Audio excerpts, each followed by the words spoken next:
जज साहब, ये पर्जरी से संबंधित एप्लीकेशन है जो मेरे क्लाइंट्स विक्रम शर्मा की तरफ से CRPC 340 के तहत अदालत में दाखिल की गई है। Application for taking action for committed perjury under section 340 CRPC and criminal contempt proceeding to be recommended to be the Honorable High Court against the respondent। जज साहब, धारा 340 CRPC के तहत परजुरी की एप्लीकेशन जिसमें अपील की जा रही है कि आप जो कंटेम्प्ट है वो माननीय उच्च न्यायालय में चलाएं, उसकी सिफारिश की जाती है। The applicant most humbly submit as follow that the application is Indian citizen and law-abiding person and respect the Constitution of India. That the application was appointed as clerk in the Session Division at Bulandshahr, and the applicant was an employee of the STEAM organization. That the applicant is fighting against corruption more than 10-12 years। श्रीमान जी, जज साहब, मेरा client पिछले 10-12 साल से भ्रष्टाचार के खिलाफ लड़ रहा है और उसका सबूत है हाई कोर्ट में डाली गई वो पिटीशन जिसमें की गई शिकायत को सच माना गया है, जिसमें की गई शिकायत को सच माना गया है और ये बताया गया है कि यहाँ पर अदालत के अंदर, बुलंदशहर की अदालत में बाहर के कर्मचारी बिना डेली बेसिस पर काम कर रहे हैं। और ऐसी बहुत सारी एप्लीकेशन, बहुत सारी शिकायतें भ्रष्टाचार के खिलाफ मेरे क्लाइंट विक्रम शर्मा ने लगाई है पिछले 10-12 साल से, जिसके कई परिणाम आए हैं और उसी वजह से यहाँ के भ्रष्टाचारियों ने मेरे क्लाइंट को फंसाने की कोशिश की है। यह एप्लीकेशन प्रमाणित करेगी कि मेरे क्लाइंट को किस प्रकार से फंसाया जा रहा है। जज साहब, that the falsehood and manipulated FIR number 426 of 2017 under section 147, 148, 307, 505, 506 IPC was registered by the police official at police station Khurja city on the direction of respondent number 1, advocate practicing in this session division Bulandshahr. ये बुलंदशहर के एक अधिवक्ता की तरफ से मेरे client Vikram Sharma के खिलाफ 307 की FIR दर्ज की गई है उस मामले में। जज साहब, that the following proof are annexed herewith to expose the malafide intention and falsehood case made by the error police official on the direction of respondent number 1। श्रीमान जी, आरोप प्रतिवादी क्रमांक 1 के निर्देश पर पुलिस अधिकारी द्वारा गलत मंशा से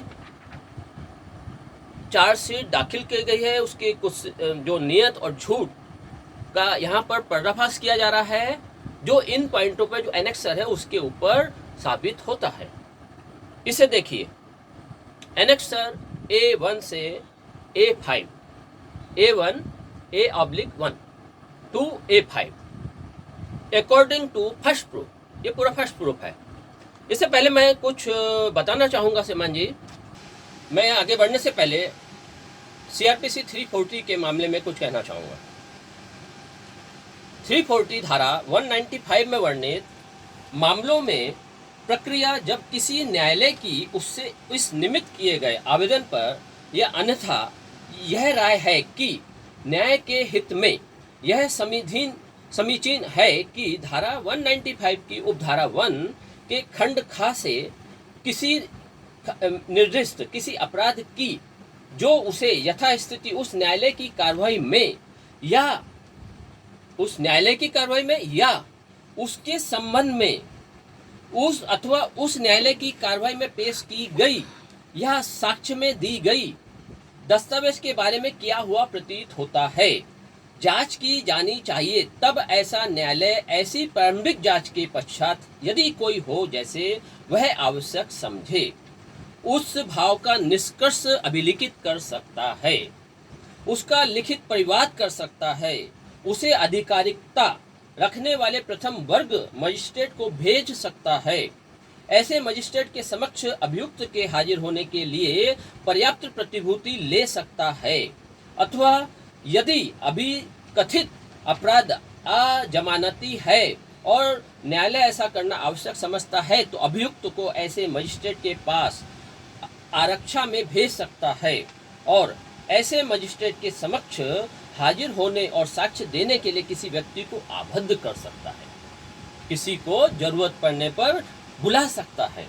किसी अपराध के बारे में न्यायालय की उपधारा 1 में प्रदत्त शक्ति का प्रयोग ऐसे मामले में जिसमें उस न्यायालय में ने उपधारा 1 के अधीन उस अपराध के बारे में ना तो परिवाद किया है और न ऐसे परिवाद के किए जाने के लिए आवेदन में को नामंजूर किया है, उस न्यायालय द्वारा किया जा सकता है जिसके ऐसा पूर्व कथित न्यायालय धारा 195 की उपधारा 4 के अर्थ में अधीनस्थ है। इस धारा के अधीन किए गए परिवाद पर हस्ताक्षर जहां परिवाद करने वाला न्यायालय उच्च न्यायालय है, वहां उस न्यायालय के ऐसे अधिकारी द्वारा किए जाएंगे जिससे वह न्यायालय नियुक्त करे। किसी अन्य मामले में न्यायालय के पीठासीन अधिकारी द्वारा किए जाएंगे। इस धारा में न्यायालय का वही अर्थ है जो धारा 195 में है। तो श्रीमान जी, मुख्य रूप से सीआरपीसी 340 का है कि वह दस्तावेज जो अदालत में उपयोग किए जा रहे हैं, जो अदालत में रखे जा रहे हैं, उन दस्तावेजों से संबंधित वो दस्तावेज सही है या गलत है या गलत नियत से रखा गया है, उसे साबित करने के लिए उस दस्तावेज को तो जो भी संबंधित दस्तावेज है उन सब का इस्तेमाल करके न्याय अदालत से इंसाफ लिया जा सकता है। और इसके लिए मैं ये कुछ साइटेशनों के बारे में बताना चाहूँगा। जैसे एक है citation, perjury has also become a way of life in the law court. झूठी गवाहियां देना अदालतों में एक आम चीज हो गई है। A trial judge knows that the witness is telling a lie and is going back on his previous statement. एक ट्रायल जज जानता है कि गवाह झूठ बोल रहा है और अपने पिछले बयान पर वापस जा रहा है, फिर भी वह उसे दंडित नहीं करना चाहता। Yet he does not wish to punish him or even file a complaint against him. He is required to sign the complaint himself, which deters him from filing the complaint. That has made the situation reach such levels where pleading contains false averments and parties make false averment with impunity in the hope that in all probability the opposite party will cause up something, and even if he does not, he will have the last laugh. For a prosecution of perjury, although consistently committed and persisted in, will have a probability of punishment as good as nil. The gain for exceed the risk. इसका देखिए, जैसा एक जज जानता है कि trial जज गवाह झूठ बोल रहा है, लेकिन वो उसे दंडित नहीं करना चाहता। उसे स्वयं शिकायत पर हस्ताक्षर करने की आवश्यकता होती है, क्योंकि उसे दंडित करने के लिए शिकायत पर हस्ताक्षर करने की उसे शिकायत दर्ज करने से रोकता है। जिसने स्थिति को ऐसे स्तर पर पहुंचा दिया है जहां दलीलों में झूठे दावे होते हैं और पक्ष इस उम्मीद से में झूठे बयान देते हैं कि संभावना में विरोधी पक्ष खासेगा कुछ ऊपर, और यहाँ तक कि अगर वह नहीं करता है तो अंत में उसे अंतिम फायदा मिलेगा। झूठी गवाही के लिए मुकदमा चलाने के लिए, हालांकि जानबूझकर प्रतिबद्ध और लगातार बने रहने के लिए शून्य के रूप में अच्छी सजा की संभावना होगी, लाभ जोखिम से कहीं अधिक है। जज साहब एक साइटेशन देखिए, in Dilip Singh versus state of UP 2010 to SCC 114, the Honorable Supreme Court noted, for many centuries Indian society stated two basic values of life, i.e. Satya, truth and ahimsa, non-violence. Mahavir, Gautam Buddha and Mahatma Gandhi guided the people to ingrain these values in their daily life. कई शताब्दियों तक भारतीय समाज ने जीवन के दो बुनियादी मूल्यों को संजोया है, सत्य और अहिंसा।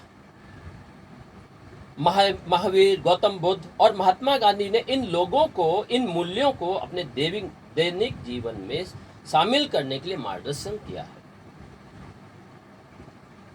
आगे देखिए, a feel proud to tell truth in courts irrespective of the conceptions. However, post-independence period has seen drastic change in our value system. सत्य, न्याय, वितरण प्रणाली का एक अभिन्न अंग था जो स्वतंत्रता पूर्व युग में प्रचलित था और लोग अदालतों में सच बोलने में गर्व महसूस करते थे। एक समय ऐसा था, चाहे परिणाम कुछ भी हो। The materialism has overshadowed the old and ethos, and the gust for personal gain had become so intense that those involved in litigation do not hesitate to take shelter to falsehood, misrepresentation and suppression of fact in the court proceeding in the last 40 years. A new creed of litigants has cropped up. Those who belong to this creed do not have any respect for truth, order to meet the challenge posed by the new creed of litigants. The courts have from time to time involved new rules, and it is now well established that a litigant who attempt to pollute the stream of justice or who touch the pure fountain of justice with tenanted hands is not entitled to any relief, interim or final. जैसा आप देखिए, हालांकि स्वतंत्रता के बाद की अवधि में हमारी मूल्य प्रणालियों में भारी बदलाव देखा गया है। भौतिकवाद ने पुराने लोकाचार को ढक दिया है और व्यक्तिगत लाभ की तलाश इतनी तीव्र हो गई है कि मुकदमेबाजी में शामिल लोग झूठ, गलत बयानी, अदालती कार्रवाई में तथ्यों का दमन किया जाता है। पिछले 40 वर्षों में वादियों का एक नया पंथ सामने आया है। जो लोग इस पंथ में संबंध रखते हैं उनमें सच्चाई का कोई सम्मान नहीं होता। वे बेशर्मी से सहारा लेते हैं, अपने लक्ष्यों को प्राप्त करने के लिए झूठ और अनैतिक साधन का उपयोग करते हैं। वादियों के इस नए पंथ द्वारा पेश की चुनौती का सामना करने के लिए अदालतों ने समय समय पर नियम विकसित किए हैं और यह अब ठीक है स्थापित किया कि एक वादी जो न्याय की धारा को प्रदूषित करने का प्रयास करता है या जो शुद्ध को छूता है, दागी हाथों से न्याय का फव्वारा किसी भी राहत अंतरिम या अंतिम का हकदार नहीं है। जज साहब, अदालतों में झूठ बोला जाता है, उन्हें कोई डर नहीं है, गवाहों को डर नहीं है किसी बात का, और अदालत का समय बर्बाद किया जाता है। आगे देखिए जज साहब, एक साइटेशन और है। यह भारत के सर्वोच्च न्यायालय में वी चंद्रशेखरन और अन्य के मामले में है। 2012 की सिविल अपील संख्या है बनाम प्रशासनिक अधिकारी और अन्य की। 18 सितंबर 2012 का ये ऑर्डर है। इसके अंदर के कुछ पैरा को हम सामने रख रहे हैं। पैरा 34 में ये दिया गया है, वह जो इक्विटी चाहता है उसे इक्विटी करना चाहिए। He who seeks equality must do equality। हमें इक्वलिटी देनी है। कानूनी कहावत जो नेचुरे एकुम एस्ट नेमी नेम कम अल्टेरिसियस डेंटी मेट्रो एट इंजुरिया फ्योरी लोकेट्रिम का अर्थ है कि वह प्रकृति का एक नियम है कि किसी को नुकसान या चोट पहुंचाकर समृद्ध नहीं होना चाहिए। ये साइटेशन में लिखा हुआ है। एक और देखिए जज साहब, भारत के माननीय सर्वोच्च न्यायालय ने 2002 के सिविल अपील में संख्या है 5239 में माननीय न्यायमूर्ति जीएस सिंघवी और माननीय न्यायमूर्ति अशोक कुमार गांगुली द्वारा ये ऑर्डर पारित किया गया है 3/12/2009 के दिन। इसके अनुसार पैरा 1 में कहा गया है, वादकारियों के इस नए पंथ के द्वारा पेश की गई चुनौती का सामना करने के लिए अदालतों ने समय समय पर नए नियम विकसित किए हैं। जो झूठ बोलने वाले अदालतों में आ रहे हैं, गवाह झूठ बोल रहे हैं, अदालत का समय बर्बाद कर रहे हैं, तो इसलिए अदालतों ने नए नए नियम विकसित किए हैं जिससे इन जैसे लोगों से और सबको इंसाफ मिल सके, इसका इंतजाम करने की कोशिश की अदालतों ने। उसको समझना है, एक वादी जो अपनी धारा को प्रदूषित करने का प्रयास करता है, न्याय या जो दागी हाथों से न्याय के शुद्ध फव्वारे को छूता है, वह किसी भी राहत अंतिम का हकदार नहीं है। In order to meet the challenge posed by this new creed of litigant, the court have from time to time evolved new rules, and it is now well established that the litigant who attempt to pollute the stream of justice or who touches the pure fountain or of justice with tenant hand is not entitled to any relief until or final। जज साहब, एक citation और देखिए।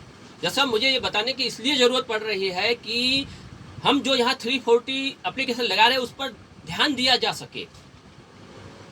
अदालतें इन चीज़ों को ध्यान नहीं देती और उसकी वजह से ट्रायल जहाँ पर आरोपी निर्दोष होता है, बेगुनाह होता है, मगर वहां पर झूठे सबूत, झूठी चीजें लगा करके अदालतों का समय बर्बाद किया जाता है और बाद में 20 साल 15 साल के बाद जब केस का नतीजा आता है तब वो बेगुनाह साबित होता है। तो उस वक्त इतना जो समय अदालत का बर्बाद हुआ या उस आरोपी का बर्बाद हुआ जो बेगुनाह था, तो ये केवल उस आरोपी को सजा नहीं है, हमारे देश के हर पूरे समाज को सजा है। वो आरोपी, वो बेगुनाह व्यक्ति जिसके 20 साल बर्बाद हुए, वो समाज को भी अपने 20 साल दे सकता था, अपने परिवार को दे सकता था। उसकी उपस्थिति की वजह से उसका परिवार भी तरक्की करता, उसका परिवार तरक्की करता तो देश भी तरक्की करता। तो जज साहब, इस वजह से मेरे को ये 340 की साइटेशन, ये चीजें आपको बतानी पड़ रही है अदालत के सामने। ये अदालत का समय खराब नहीं हो रहा है, बल्कि वो समय की बचत हो रही है जो 15 साल चलने वाले मुकदमे के बाद वो बेगुनाह साबित हो, उससे पहले ही यह साबित हो जाए कि यहाँ पर जो भी पेपर लगाए गए हैं वो झूठ से संबंधित है, वो एक बेगुनाह को झूठे केस में फंसाने से संबंधित है। इसके लिए मैं ये साइटेशन और ये सब चीज आपके सामने पेश कर रहा हूं। आगे देखिए जज साहब, एक और मामला पद्मावती और अन्य बनाम हरिजन सेवक संघ है। इस मामले में 411 दिल्ली उच्च न्यायालय का आदेश है, जिसके पैरा नंबर 6 के अनुसार मौजूदा मामले में पता चलता है कि तुच्छ बचाव और तुच्छ मुकदमेबाजी एक परिकलित उद्यम है जिसमें जोखिम की स्थिति शामिल नहीं है। मुकदमे को लंबा करने के लिए आपको केवल पेशेवरों को नियुक्त करना होगा ताकि किसी व्यक्ति के के अधिकारों से वंचित किया जा सके। जज साहब, क्या कहा जा रहा है कि यहाँ पर जो मुकदमे में जो समय बर्बाद किया जा रहा है, उसके लिए ये पेशेवर लोग उपस्थित हो रहे हैं और बेफजूली में तुच्छ मुकदमे इस चीज को आगे बढ़ाया जा रहा है। तो उसे समझना है, उसे रोकना है। किसी व्यक्ति को उसके अधिकारों से वंचित नहीं रखा जा सके, ऐसा कार्य करना है अदालत को। अवैधताओं के फल का आनंद उठाया जा सके ताकि वो अपने अवैधता, उसके साथ जो अवैधता ना हुई हो वैध, वो उसका अपना आनंद उठा सके। मेरा मानना है कि ऐसे मामलों में जहां न्यायालय को लगता है कि अदालतों को एक उपकरण के रूप में इस्तेमाल करते हुए एक वादी ने अवैधता को कायम रखा है या एक अवैध कब्जा कायम रखा है। जज साहब, मैं ये कहना चाहता हूं कि अदालत को इन जैसे फर्जी लोगों के, अपराधियों का हथियार नहीं बनना चाहिए। ऐसा हथियार जो एक विसिल ब्लोअर को झूठा आरोप में बेगुनाह होते हुए 15 से 20 साल तक मुकदमे के दलदल में फंसा रहे। अदालत को ऐसे लोगों का हथियार नहीं बनना है। इसलिए जरूरी है अदालत उस उपकरण का इस्तेमाल करे जिससे वह फैसला आ सके जो सच हो और जल्द से जल्द आ सके। और अदालत के अंदर जितने भी डॉक्यूमेंट्स अगर झूठे हैं, फर्जी है, तो वो जल्द से जल्द सामने हाजिर हो सके। उस प्रकार से अदालत को अपने आप को साबित करना चाहिए। अदालत को ऐसे वादियों पर लागत लगानी चाहिए जो वादी द्वारा प्राप्त लाभों का बराबर होना चाहिए। मतलब अगर कोई वादी कोई झूठा मुकदमा या गलत तरीके से किसी अदालत का समय बर्बाद कर रहा है, गलत नियत से बर्बाद कर रहा है, अदालत का समय बर्बाद कर रहा है, झूठे पेपर लगाकर, झूठे दस्तावेज लगाकर, तो उसे सजा देनी चाहिए। उतनी सजा जितनी सजा सामने वाले को दिलाने की कोशिश की जा रही है। जो सही व्यक्ति को नुकसान हो सके तो लोगों को न्यायालयों के माध्यम से अवैध कृत्यों की समझ फसल काटने से रोका जाए। कहने का मतलब है कि इन जैसे अपराधियों के द्वारा अदालतों का गलत इस्तेमाल करके अवैध रूप से फसल काटने का इस्तेमाल नहीं होना चाहिए। प्रत्येक न्याय प्रणाली का एक उद्देश्य न्यायालयों को एक उपकरण के रूप में उपयोग करके अन्यायपूर्ण संवर्धन को हतोत्साहित करना चाहिए। सभी मामलों में न्यायालय द्वारा लगाई गई लागत सही व्यक्ति द्वारा झेली गई वंचना के बराबर वास्तविक लागत होनी चाहिए। यदि कोई झूठा मुकदमा लगा रहा है, समय बर्बाद कर रहा है अदालत का, तो उसके ऊपर वही ये लगाना चाहिए, वही उसको सजा दी जानी चाहिए जो सजा उसकी वास्तविक लागत जो अगर दूसरे को मिलने वाली थी। आगे देखिए 9वां पैरा इसका। इस मामले में अलग से होने से पहले मैं यह लिखना आवश्यक समझता हूं कि अदालतों के बहिर्वार्य के कारणों में से एक तुच्छ मुकदमेबाजी है जिसमें न्यायालयों को वादियों द्वारा लगाया जाता है, जिसे यथासंभव लंबे समय तक खींचा जाता है। यहाँ तक कि अगर ये वादी अंततः सूची को खो देते हैं तो वे असली विजेता बन जाते हैं और आखिर में हंसते हैं। एक अपराधी ने झूठा मुकदमा दाखिल किया है, उसे समय बर्बाद किया और फिर बाद में अगर वो हार भी गया तो भी जो जीता है, जो उसने 20 साल बर्बाद किए अपने, उसे तो न्याय ना के बराबर रहा उसके लिए। अतः जरूरी है ऐसे अवैध कृत्यों को रोकने की न्यायालयों का यह काम होना चाहिए। पीड़ित को ना केवल पूरे अवैध लाभ का भुगतान करने के लिए बनाया जाना चाहिए, उनके द्वारा यानी जिसके साथ ये गलत हो रहा है, जिसको झूठे मुकदमे में फंसाया गया है, उसको वो पूरा भुगतान मिलना चाहिए जो उसको ऐसे सजा देकर मिलता, जो उसका नुकसान होता, जो मानसिक उत्पीड़न हुआ है उसका, जो उसका समय बर्बाद हुआ। जैसे यहाँ पर इस क्लाइंट के बच्चे वो अनाथों की तरह रहे हैं, एक बच्ची का तो हेमरेज हो गया है, उसको वो बिस्तर पर चली गई है, उसकी हालत खराब हो गई है। अगर मेरा क्लाइंट उपस्थित रहता तो बच्ची के साथ ये हालत नहीं होती। जो टेंशन मेरा क्लाइंट भुगत रहा है वही उसका परिवार भी भुगत रहा है। तो इसे रोकना है हमें, किसी बेगुनाह के साथ ये नहीं होना चाहिए। जज साहब देखिए, इन्हें बीच में बोलने की आवश्यकता नहीं है।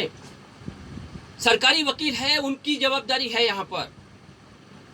पहले भी सुमन राघव ने गलत किया, जिसकी और उन्होंने धमकी भी दी थी, जिसकी वजह से कंप्लेंट की गई है इनके खिलाफ। इन्हें अगर कुछ बोलना है, इनको बोलने का हक नहीं है। हाई कोर्ट से ऑर्डर लाए, ये बीच में नहीं बोल सकते। सरकारी वकील है यहां पर, ये उनका मामला है। अगर ये यहां पर बैठकर चुपचाप सुन नहीं सकते तो इन्हें बाहर भेजिए। ये एक अधिवक्ता का मामला है। क्या इसका मतलब यह हो गया कि अधिवक्ता बलात्कार कर सकता है, हत्या कर सकता है, झूठा मुकदमा किसी के ऊपर दाखिल कर सकता है? तो भीड़ लेकर के आ जाओ और क्या प्रेशर डाल दो। क्या अदालत इसलिए बनी है? क्या भीड़ की सुनेगी अदालत? क्या क्या क्या वकील कोई भगवान हो गया? यानी वो बलात्कार करेगा, वो हत्या करेगा तो उसको छोड़ दिया जाए, उसके साथ इतने सारे वकील की फौज आ जाएगी और वो उसको बचाएगी? जज साहब इसमें थोड़ा ध्यान दीजिए, इन लोगों को चुप रहने के लिए बोलिए। आगे देखिए जज साहब, इस प्रकार ये देखना न्यायालयों का कर्तव्य बन जाता है कि ऐसे गलत काम करने वालों को हर कदम पर हतोत्साहित किया जाए, और भले ही वह अपने धन शक्ति के कारण मुकदमे को लंबा करने में सफल हो, अंततः उन्हें इन सभी वर्षों की लंबी मुकदमेबाजी का खर्चा भी उठाना होगा। तब कानूनी स्थिति के बावजूद स्पष्ट रूप से गलत करता एक के बाद एक न्यायिक समीक्षा तंत्र के एक के बाद एक जुआ के रूप में उपयोग करते हैं। यह अच्छी तरह से जानते हुए कि पासा हमेशा उनके पक्ष में लोड होता है, क्योंकि भले ही वह हार जाते हैं, प्राप्त समय वास्तविक लाभ है। यह स्थिति होनी चाहिए, न्यायालयों द्वारा बनाया गया। जज साहब आगे देखिए, हमने पक्षकारों की ओर से उपस्थित विद्वान अधिवक्ता को सुना है। ये इसमें कोर्ट ने इस साइटेशन में देखिए, कोर्ट ने 15.1 लाख की लागत लगाई है विरोधी पक्ष के ऊपर, जिसने इसके खिलाफ सुप्रीम कोर्ट में special leave to appeal number को प्राथमिकता दी गई है। और 19/3/2010 को माननीय सर्वोच्च न्यायालय ने निम्नलिखित आदेश पारित किया है कि हमने we have heard learned counsel appearing for the parties, we find no ground to interfere with the well considered judgment passed by the High Court. The special leave petition is accordingly dismissed.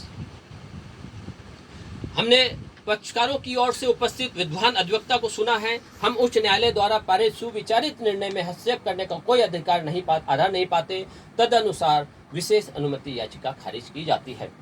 जज साहब आगे देखिए, एक ये दूसरा citation है। कर्नाटक उच्च न्यायालय ने भी इसी तरह की भावना व्यक्त की है। हरियाणा गौड़ा बनाम कर्नाटक राज्य। इसमें देखिए जैसा वर्तमान आवेदन द्वारा 340 सीआरपीसी के तहत दायर किया गया है। पीसी और निसंदेह इसमें एक शक्ति शामिल है जिसमें न्यायालय शायद ही कभी प्रयोग करते रहे हैं। यह दुर्भाग्य से आजकल की बात हो गई है कि शपथ पर भी न्यायिक कार्रवाई के दौरान झूठे बयान दिए जाते हैं, शपथ पर भी झूठे बयान दिए जाते हैं और हलफनामे या फर्जी दस्तावेजों के माध्यम से इन झूठे बयानों को साबित करने का प्रयास किया जाता है। जब ऐसा होता है तो बहुत दुख होता है, क्योंकि न्यायिक प्रणाली के कामकाज की वास्तविक रीढ़ विश्वास और विश्वास के तत्व पर आधारित है और एक सही निर्णय पर पहुंचने के लिए पार्टियों से शपथ पर बयान या लिखित दलीलें प्राप्त करने के उद्देश्य पर आधारित है। संबंधित पदों का मूल्यांकन करने के बाद इसलिए तथ्य के सभी मामलों में यह न केवल नैतिकता का प्रश्न है बल्कि कानून की एक अनम्य आवश्यकता है कि दिया गया प्रत्येक कथन उस सीमा तक सत्य होना चाहिए कि इसे सत्यापित किया जाना चाहिए और इसे बनाने वाले व्यक्ति के ज्ञान के लिए सही होना चाहिए। जब कोई मुवक्किल अपने विद्वान अधिवक्ता को अभिवचनों का मसौदा तैयार करने का निर्देश देता है तो मूल जिम्मेदारी मुवक्किल की होती है क्योंकि अधिवक्ता न्यायालय का अधिकारी होने के नाते उसे दिए गए निर्देशों पर पूरी तरह से कार्य करता है। हालांकि वकील अभियोजन से भी मुक्त नहीं होगा। यदि स्थिति अनिश्चित है तो यह उसके मुवक्किल के लिए है कि वह अपने विद्वान अधिवक्ता को सूचित करे और इसके परिणाम स्वरूप यदि अभिवचनों में झूठे बयान दिए जाते हैं तो जिम्मेदारी पूरी तरीके से और पूरी तरह से उस पक्ष की होगी जिसकी ओर से वे बयान दिए गए हैं।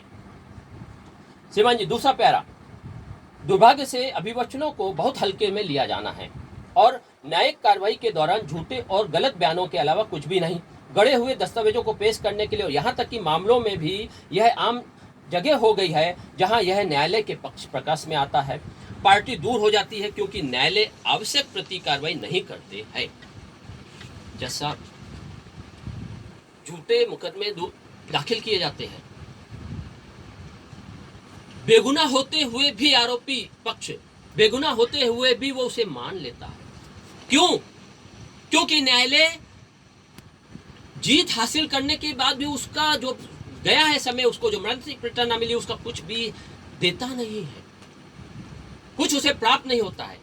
इसलिए वो ना मानते, जानते बूझते, बेगुनाह होते हुए भी माफी मांगता है और इन चीजों के ऐसे फैसले करना पड़ता है उसको। अदालतों में सही ढंग से पर्जरी का मामला ना चलने की वजह से। आगे देखिए जैसा इस तरह की उदारता या भोग का विनाशकारी परिणाम यह है कि यह गलत संकेत भेजता है। यह वादियों और उनके वकीलों को के लिए इस तरह के गंभीर कदाचार में लिप्त होने के कारण लगभग एक लाइसेंस बनाता है। विश्वास है कि कोई कार्रवाई नहीं होगी। इसलिए मेरे विचार से तथ्य की याचिकाकर्ता ने इस आवेदन में दबाव डाला है की सराहना की जानी चाहिए, क्योंकि यह औचित्य का मामला है और कम से कम कुछ स्पष्ट मामलों में बहुत आवश्यक है। ऐसे व्यक्तियों का एक उदाहरण बनाया जाए जो इसमें लिप्त है। ऐसे कदाचार जो न्याय प्रणाली, व्यवस्था प्रणाली के प्रशासन और न्यायालय के कामकाज को कमजोर करते हैं, इसका कम से कम दूसरों पर निवारक प्रभाव पड़ेगा। जज साहब, ये 5वां पैरा देखिए। यह सच है कि अब जिस शक्ति का प्रयोग किया जा रहा है उसका शायद ही कभी प्रयोग किया जाता है, जैसे 340 पर्जुरी का। लेकिन मेरा धर्म मत है कि न्यायालयों के कामकाज की शुद्धता के हित में यह आवश्यक है कि जब भी कोई घटना घटित हो तो ऐसी सुधारात्मक कार्रवाई की जाए। वर्तमान प्रकार उत्पन्न होता है 2 दशक पहले दिल्ली उच्च न्यायालय की एक खंडपीठ में। श्रीमान जी, एक ये लास्ट और साइटेशन है, इसके बाद मैं मूल उस पर आऊंगा। श्रीमान जी, जज साहब देखिए, ये एक साइटेशन है, Rajendra Jain towers private limited, Delhi Vikas Pradhikaran का है, DLT 216 निम्नानुसार आयोजित किया गया। इसका पैराग्राफ नंबर 27 है। पैराग्राफ 11 में दिए गए सभी कथन जिसका मैंने उल्लेख किया है मामले में निर्णय लेने के उद्देश्य से महत्वपूर्ण थे। जैसा कि मैंने दिखाने की कोशिश की, वे जानबूझकर बनाए गए थे और सावधानी से लिखे गए थे। उनका उद्देश्य गुमराह करना और अदालत को पछाड़ना था।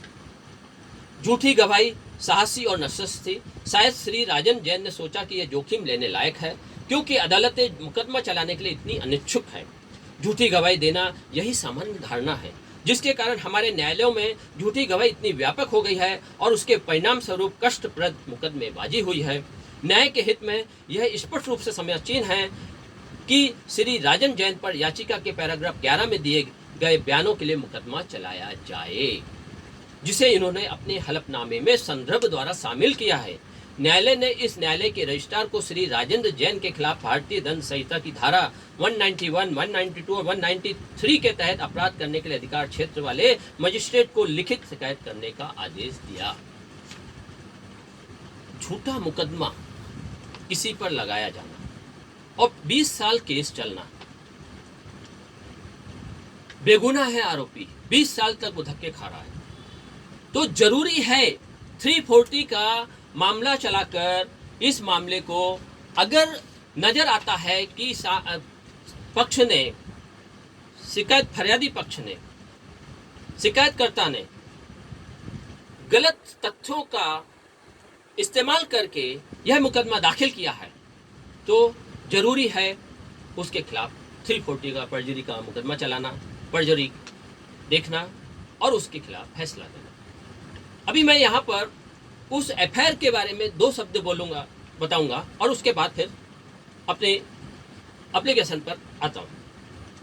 श्रीमान जी, इसमें कहा गया है फरियादी द्वारा, देखिए ये कहता, फरियादी कहता है, इस विक्रम शर्मा ने अपने हाथ में लिए तमंचे से प्रार्थी को जान से मारने की नीयत से गोली चला दी, जो प्रार्थी के कमर की दाहिनी तरफ लगी। तभी प्रणव ने जान से मारने की गोली चला दी, जो प्रार्थी के बाएं कान की तरफ से निकल गई। प्रणव ने अपने तमंचे की बट से प्रार्थी की बाएं कान पर पीठ पर मारा, जिससे प्रार्थी को गंभीर चोट आई और प्रार्थी लहूलुहान होकर गिर पड़ा। श्रीमान जी, यहाँ पर यह बताया जा रहा है कि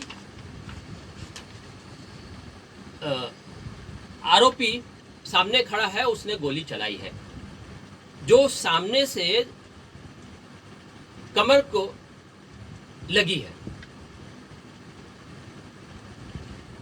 इसमें एक चीज और कही गई है कि ये अस्पताल में भर्ती हुआ और अस्पताल में पीठ पर लगी गोली को ऑपरेशन से निकाला गया। ऑपरेशन के बाद होश में आने पर यह तहरीर लिख रहा है, ये चीज भी लिखी गई है। जज साहब, अब मैं आता हूं उन सबूतों पर, उन प्रूफों पर जिसके बिना पर अदालत में लगाए गए दस्तावेज फर्जी साबित होते हैं या गलत नियत से गलत तथ्यों को पेश करके बेगुनाह को फंसाने के लिए लगाए गए साबित होते हैं। जज साहब देखिए, पहला A1 है, looking at this statement so that is the first statement. सबसे पहले जज साहब मैं ये बताना चाहूंगा, ये फर्स्ट स्टेटमेंट, इसकी वैल्यू क्या है? इसकी किसी भी मुकदमे से इसकी वैल्यू क्या है उसे हमें समझना होगा। किसी भी प्रकार के अपराध दो टाइप से होते हैं, एक प्री प्लान जो अपराध करता है वो प्री प्लान करता है, और जो अकस्मात हो जाता है या जो पीड़ित होता है एक्सीडेंटली, उसके साथ ये सब चीज हो जाती है। यहां पर यह पूरा मामला शिकायतकर्ता फरियादी के साथ एक्सीडेंटली हुआ है। यह कुछ इसके ही बयान से साबित होता है, एक्सीडेंटली हुआ है, यह इसके बयान से साबित होता है। कैसे, उसे समझना है। Which was given by respondent number 1 other after the alleged incident which is most important document. ये जो स्टेटमेंट है ये सबसे महत्वपूर्ण डॉक्यूमेंट्स है। The inquiry officer role is suspicious as he had not submitted the annexure A1 along with the original challan during submitting in the honorable court. जांच अधिकारी संदेह के गहरे में आ रहा है जज साहब, उसने इस मोस्ट इम्पोर्टेंट डॉक्यूमेंट को इस चार्जशीट में अंतिम रिपोर्ट में दाखिल नहीं किया। जो सबसे पहला, जो फर्स्ट स्टेटमेंट है, जो बहुत ही मोस्ट इंपोर्टेंट है, जो इसका पहला बयान है फरियादी का, वो इसमें नहीं डाला गया। उसको देखिए, extract to the statement given by respondent number 1 is as under. देखिए जैसा मैंने कहा कि यह फरियादी द्वारा प्री प्लान नहीं था, एक्सीडेंटल हुआ। क्यों? यहाँ देखिए, जब यहाँ पर, इससे पहले मैं ये भी पढ़ दूँ इस चीज़ को कि ये बयान कब लिया गया था, ये बताना पसंद करूँगा। धनंजय मिश्रा जी ने, SHO धनंजय मिश्रा है, इन्होंने ये डायरी बनाई और ये बयान लिखा है। उन्होंने ये बयान लिया था फरियादी का। इसको देखिए जैसा, इसमें तारीख और समय और सब कुछ दिया है, सेम तारीख है, सेम सब कुछ है उस दिन का, ये सब दिया गया है। SHO धनंजय मिश्रा SI भी स्वदेश उसके उनके साथ एक एसआई भी था स्वदेश, 292 दुष्यंत त्यागी थे, कांस्टेबल 1564 कुलदीप सिंह थे, कांस्टेबल 722 भगवती प्रसाद थे, कांस्टेबल 960 नितिन कुमार थे, सोनेन सिंह थे। एक बुलेरो सरकारी कार में चालक मुकेश कुमार भी उसमें मौजूद थे के साथ रपट आम रोजनामाचा दिनांक से वाद में गश्त कर रहे थे। ये लोग देख रेख, इलाका चेकिंग व संदिग्ध व्यक्तियों के वाहन दबिश व तलाश। अपराधी गण व की सूचना पर अवधेश कुमार मतलब गण व मीमो की सूचना आई, उसके पर मजरू अवधेश कुमार शर्मा निवासी बोरोली को कैलाश अस्पताल खुर्जा में एडमिट कराकर मूल बयान लेकर अस्व हालत का आख्या लेकर अंदर इलाका थाना क्षेत्र से वापस आए। तहरीर कराया कि उपरोक्त घटना से संबंधित अभिव्यक्तियों की तलाश की गई तथा कोमलिंग की गई। कुछ पता नहीं चल सका। मुखबिर किए गए मजरू से घटना की एफआईआर लिखने के लिए कहा गया। जज साहब देखिए, ये गए धनंजय मिश्रा कैलाश हॉस्पिटल गए, वहां जाकर उन्होंने फरियादी से कहा कि घटना की एफआईआर लिखिए, उसके लिए बोला कि लिखवाइए एफआईआर। तो क्या कहा गया? कहा गया कि मैं बाद में सोच विचार कर तहरीर दूंगा। चारसाना बाबू में समय लिखा गया। मी स्वदेश कुमार द्वारा 722 भगवती प्रसाद, नीतीश कुमार, सोनेन सिंह में बुलेरो सरकारी गाड़ी के वास्ते गश्त पुनः अंदर बस रवाना हुए। जज साहब, ये क्या बता रहा है कि फरियादी की तरफ से कोई प्लानिंग नहीं थी। अगर प्लानिंग होती तो जज साहब फरियादी यहाँ पर एफआईआर दर्ज कराने के लिए जैसे ही बोला गया था, तुरंत कहता कि हाँ, मैं अपने नलकूप को देखने गया था, वहाँ ये दोनों खड़े थे और इनके साथ 4 लोग थे और इन्होंने मुझे देखकर मोटरसाइकिल की रोशनी मैंने इनको पहचाना और इन्होंने मुझे मारा। तुरंत बोलता अगर प्लानिंग होती। प्लानिंग नहीं थी। इसी वजह से जज साहब इन्होंने कहा कि मैं सोच समझकर तहरीर दूंगा। तो ये पहला इनका बयान है जिसे चार्जशीट में नहीं लिया गया। ये साफ साफ संदेह कर दिलाता है कि जांच अधिकारी ईमानदार नहीं है और इनके बारे में मैं आगे और बताऊंगा। जांच अधिकारी के मामले में जज साहब, इस महत्वपूर्ण दस्तावेज को जांच अधिकारी द्वारा छिपाना जांच अधिकारी की नीयत पर संदेह पैदा करता है, जो साबित कर रहा है कि जांच अधिकारी और फरियादी इनके बीच में कुछ साठगांठ हुई है। आगे देखिए जिनसे ये साबित भी होता है। जैसा एनेक्सर 2 A2 देखिए, in the MLR there is no mention of taking out a bullet from the body. जैसा आप देखिए एनेक्सर 2, ये डिस्चार्ज रिपोर्ट है। डिस्चार्ज रिपोर्ट ये देखिए, इस डिस्चार्ज रिपोर्ट में कहीं भी बुलेट के निकालने का जिक्र नहीं किया गया है। एक सिंपल सा है, एक व्यक्ति को चोट लगी, उसके साथ किसी ने मारपीट की, उसको चोट लगी। अब उसका मेडिकल लाकर के थाने को दिया जाता है और कहा जाता है ये मर गया, 302 लगा।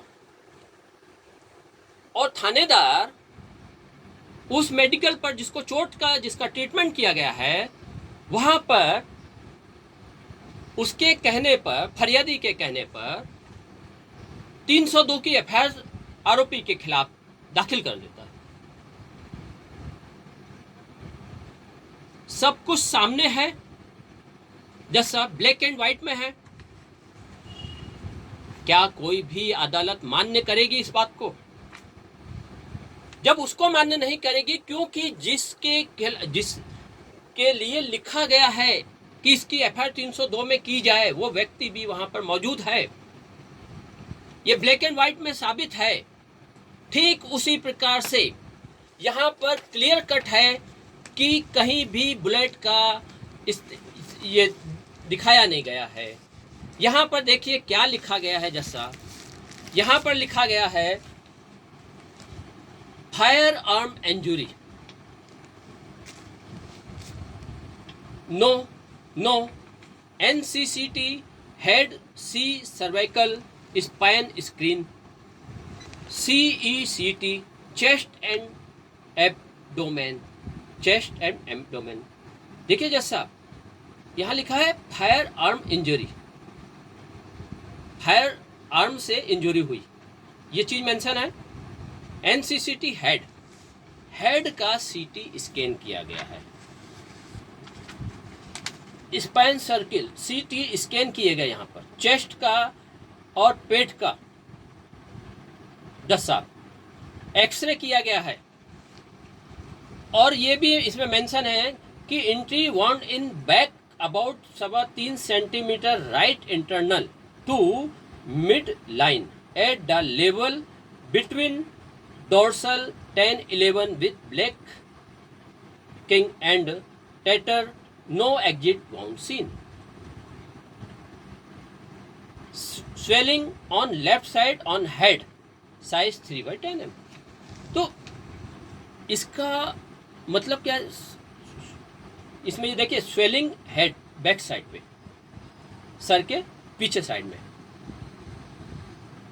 और बिटवीन, ये चीज में कहीं भी स्पष्ट नहीं है कि कहीं भी ऑपरेशन करके गोली निकाली, खाली फॉर्म आर्म इंजरी, खाली फॉर्म। अभी जज साहब ये बताइए, कई ऐसे पेपर है, कई ऐसे मेडिकल होते हैं जिसमें साफ साफ दिखाया जाता है, छोटा सा भी घाव होता है, उसका चित्र दिखा करके समझाया जाता है कि यहाँ पर लगी है, इतना डीप में गया है, चारों व्यू दिखाए जाते हैं। एक इतना बड़ा मामला है और उसमें खाली ये ऐसे दिखा दिया गया कि डिस्चार्ज में, और उसमें 4 CT स्कैन किए गए हैं, 3 CT स्कैन किए गए हैं।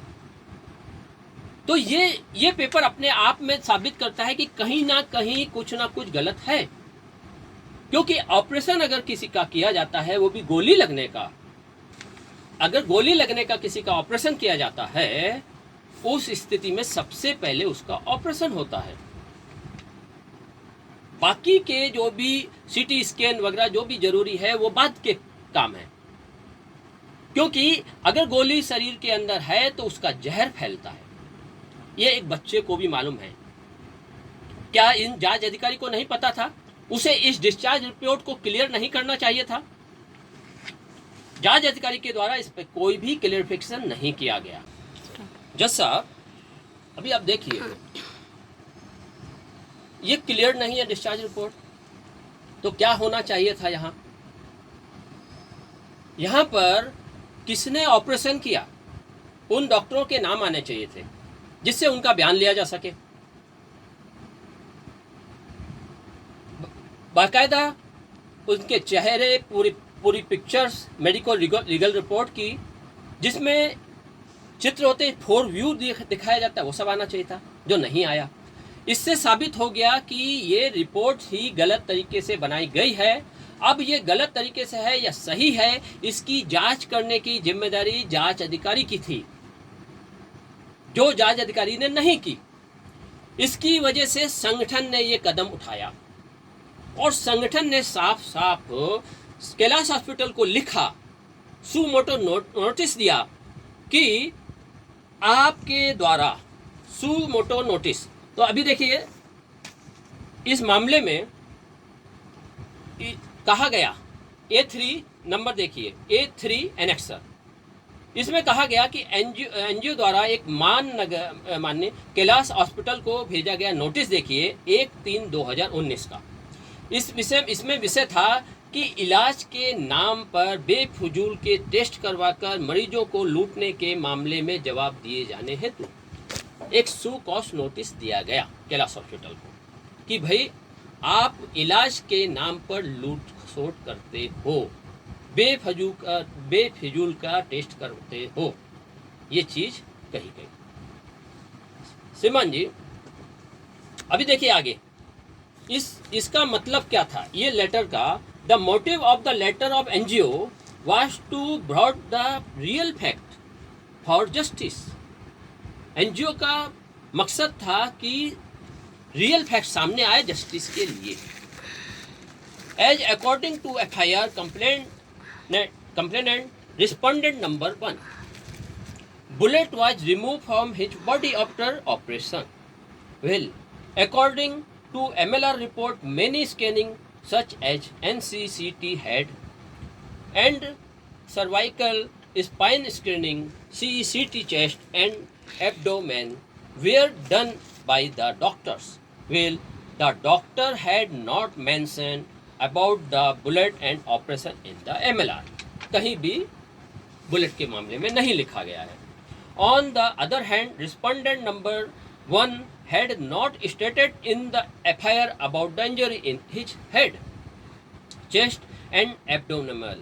So it is proved that the complainant was admitted in hospital for any other treatment such as mentioned in the MLR, head, chest and abdomen. दूसरी ओर प्रतिवादी नंबर 1 ने FIR में सिर, छाती और पेट में चोट के बारे में नहीं बताया था।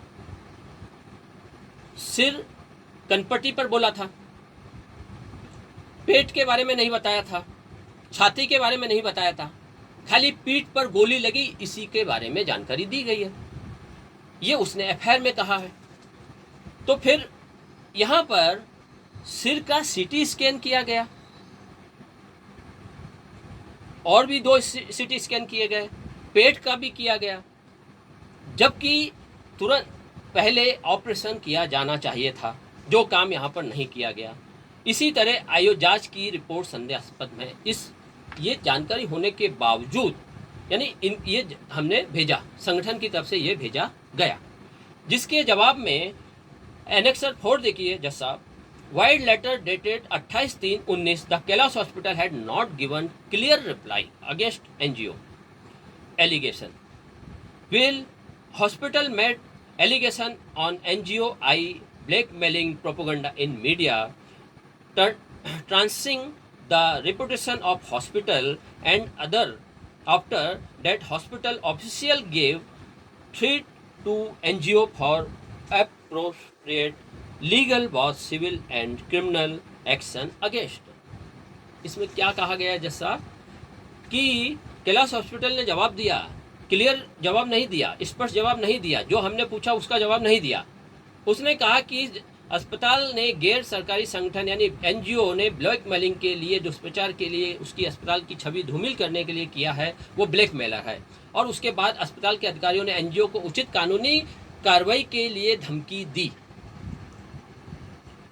अभी इस मामले में यदि यह अस्पताल ईमानदार होता तो A3 जो है एनेक्सर, उसके अनुसार स्पष्ट उत्तर देता उसका।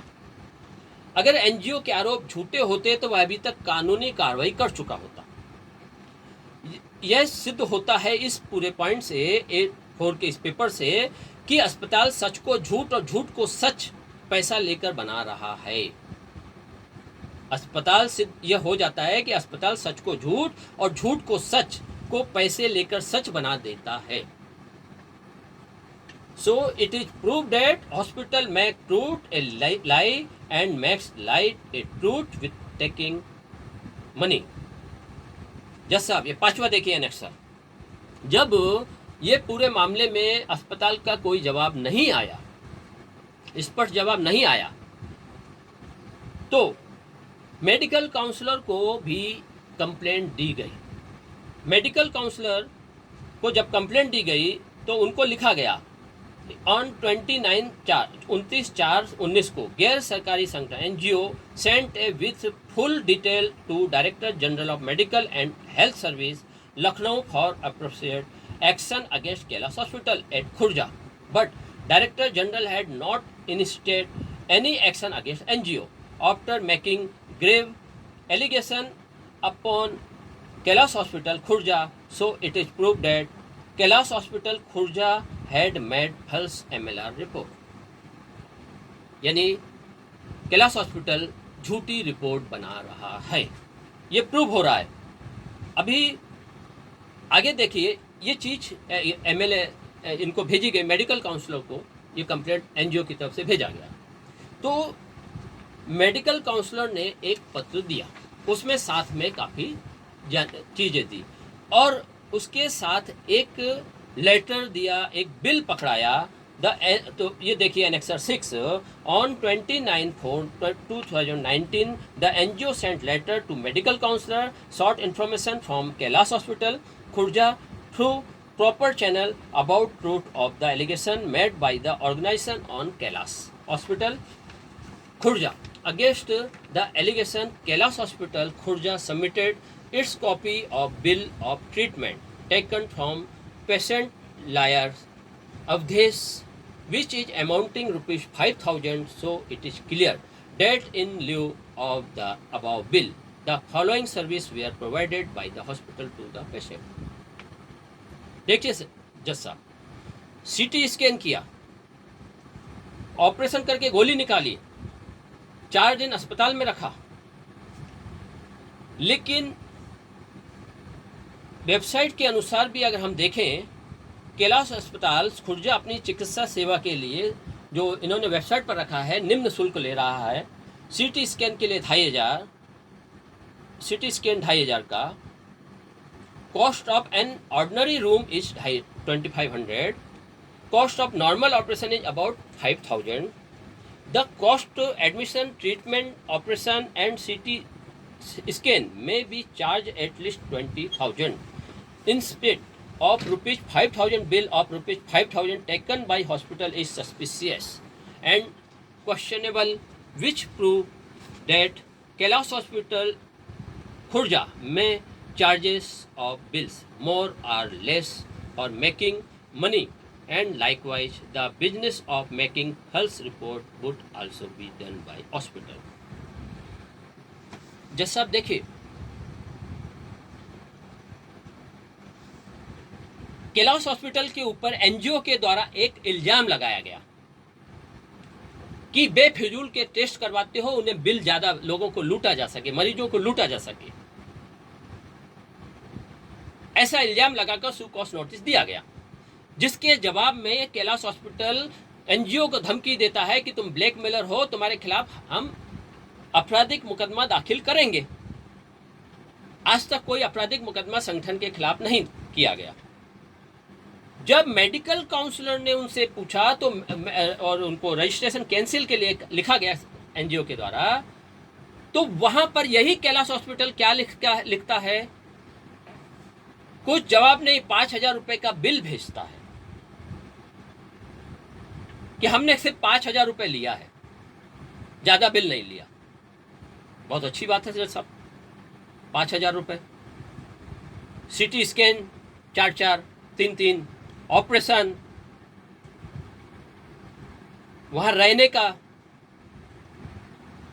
दवाइयाँ, सबका बिल 5,000, सबको मिलना चाहिए. ऐसा मगर पॉसिबल नहीं है. उनकी खुद की वेबसाइट के हिसाब से, उनकी वेबसाइट पर ये रेट नहीं लिखे हैं. उनकी वेबसाइट के हिसाब से ही जाएंगे तो 20,000 रुपीज बनता है. तो ऐसा झूठा बिल बनाकर देने की आवश्यकता क्या है कैलाश हॉस्पिटल को? साफ है, यह अस्पताल पैसा लेकर कुछ भी कर रहा है. फल्स रिपोर्ट बना रहा है, डिस्चार्ज रिपोर्ट बना रहा है, MLR रिपोर्ट बना रहा है. इसलिए जरूरी है इस प्रूफ पर ध्यान दिया जाना. ये प्रूफ कर देता है, इस A1, इसमें A से साबित हो जाता है कि कैलाश हॉस्पिटल फल्स रिपोर्ट बनाता है. 5B पॉइंट देखिए, annexure B1. according to the newspaper cutting of the incident, the respondent number 1 was conscious till afternoon on 16/5/2017 and he gave information to press reporter about the incident. जैसा देखिए, घटना के समाचार पत्र के अनुसार प्रतिवादी संख्या 16/5/17 को दोपहर तक होश में था और उसने घटना के बारे में प्रेस रिपोर्टर को जानकारी दी। देखिए ये जैसा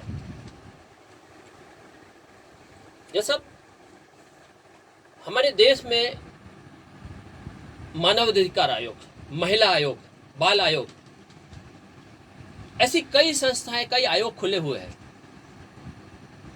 इन सब को कहा जाता है, इस पे करोड़ों रुपए हम लोग खर्चा हो रहा है। इन सबको कहा जाता है कि समाज में आपराधिक घटनाएं कौन कौन सी घटित हो रही है, उसके अनुसार उन पे सुधार लाने की कोशिश की जाए। और इसके लिए समाचार माध्यम में अखबार, न्यूज़ चैनल, सोशल मीडिया, सभी का इस्तेमाल किया जाता है। अभी अभी कुछ समय पहले उन्नाव में रेप कांड हुआ था। वो रेप कांड जब हाईलाइट हुआ तो सुप्रीम कोर्ट ने संज्ञान लिया।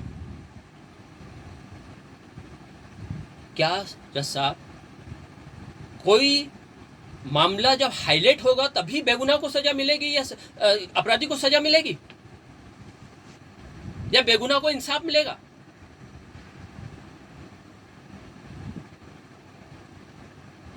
अदालत के प्रत्येक जज सभी की जिम्मेदारी है कि वो हर अपराध का संज्ञान ले, चाहे वो किसी भी क्षेत्र में क्यों ना हो।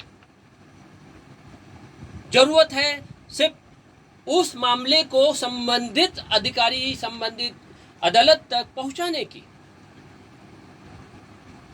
और ये सभी उन सभी जजों का, अधिकारियों का, हर एक जो इस सिस्टम से जुड़े हैं, जिनकी जवाबदारी है कि देश से अपराधों को खत्म करें, लोगों को इंसाफ दिलाएं, किसी के साथ बेइंसाफी ना हो पाए। ये हर एक आईएएस अफसर, जजों, जितने भी जो इसमें बैठे हैं, उन सब की जवाबदारी है। ठीक उसी प्रकार से जज साहब, ये जब घटना हुई तो इस घटना की खबर दूसरे दिन अखबार में आई है। और ये अखबार क्या कहता है? ये अखबार कहता है कि बदमाशों ने अधिवक्ता को मारी गोली। नलकूप का मोटर चोरी करने के इरादे से आए थे बदमाश। जज साहब देखिए, एक तरफ फरियादी बोल रहा है कि इन बदमाशों विक्रम शर्मा और प्रणव शर्मा ने उसे गोली मारी 4 लोगों के साथ मिलकर, और दूसरी तरफ ये अखबार की खबर कहती है जो खुद इन्हीं अधिवक्ता जी ने कही है। जिस वक्त सीओ मौजूद थे वहां पर, उनके पास वहां पर एसओ मौजूद थे, एसएचओ मौजूद थे वहां पर अस्पताल में, उनकी मौजूदगी में कहा गया कि नलकूप का मोटर, देखिए जज साहब, अधिवक्ता बदमाशों ने अधिवक्ता को गोली मार दी। आशंका जताई जा रही है कि बदमाश नलकूप का मोटर चोरी करने खेत पर आए थे। अधिवक्ता के विरोध करने पर बदमाशों ने वारदात को अंजाम दिया। गंभीर हालत में अधिवक्ता को अस्पताल में भर्ती कराया गया। सोमवार की रात अवधेश कुमार खेत पर गए थे। नलकूप के पास उन्होंने कुछ लोगों की आहट सुनी। शोर मचाते हुए जब अवधेश कुमार नलकूप के पास गए तो बदमाशों ने उन्हें दबोच लिया। विरोध करने पर उनको गोली मार दी। ये वर्ड कहाँ से आएंगे जज साहब? ये शब्द कहाँ से आएंगे? उस वक्त तो ये वहीं पे अवधेश अकेले ही थे ना। तो नलकूप के पास गए और तब उन्हें घेरा और गोली मारी।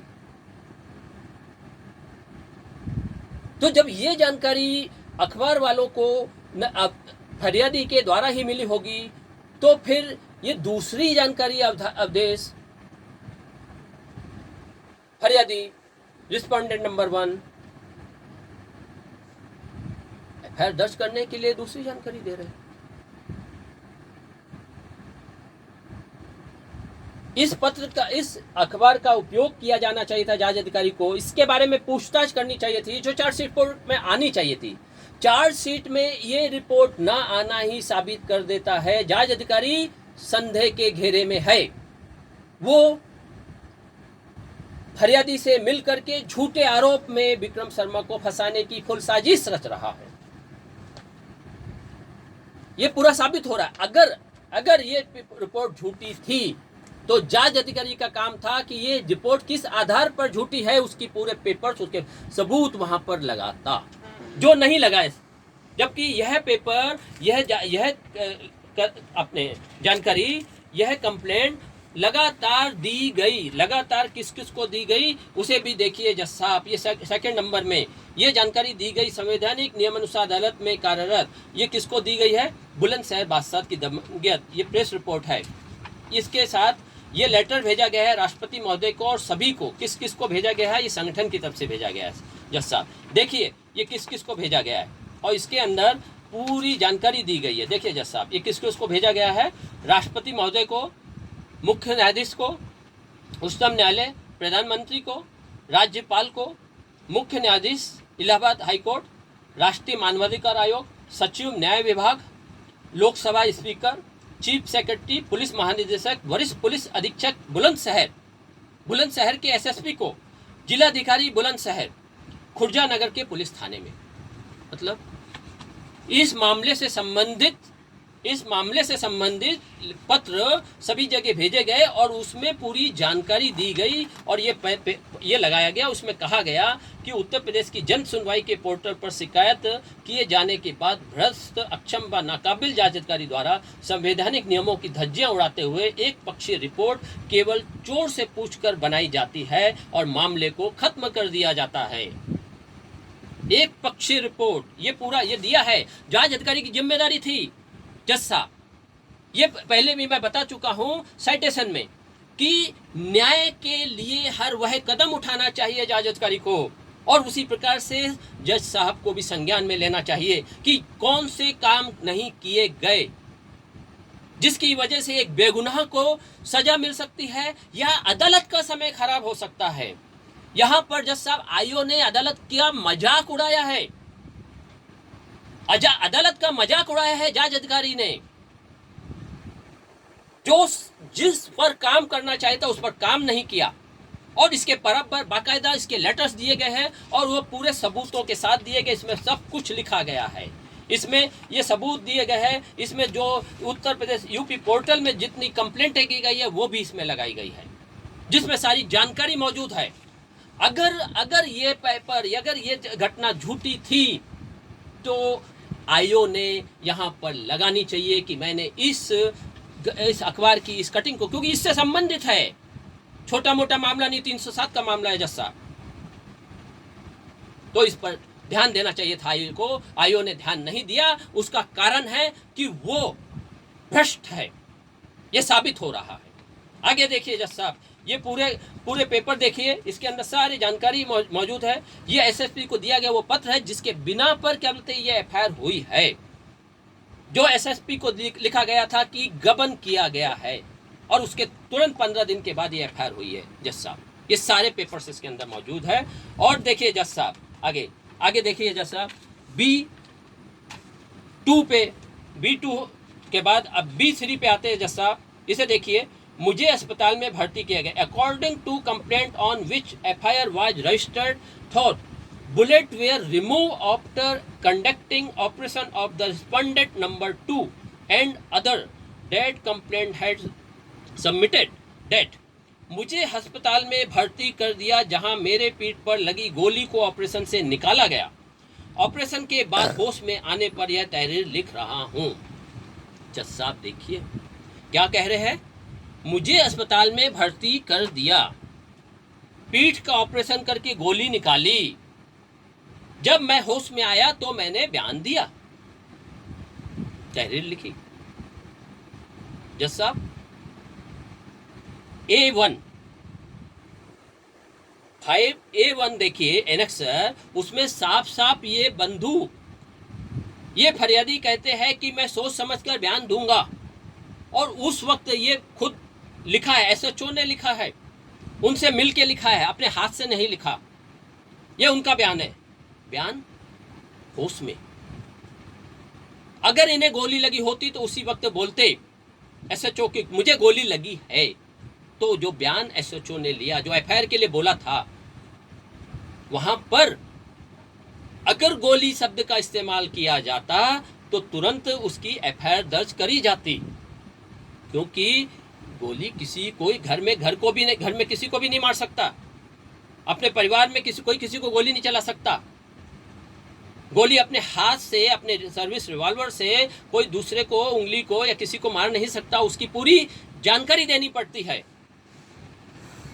यहां पर इन फरियादी ने, रिस्पोंडेंट नंबर 1 ने गोली की कोई जानकारी नहीं दी पहले स्टेटमेंट में, और यहां पर बोल रहे हैं कि मैं जब होश में आया, मेरा डॉक्टर ने पीठ से गोली निकाली ऑपरेशन करके, और मैं जब होश में आया तब मैंने तहरीर लिखी।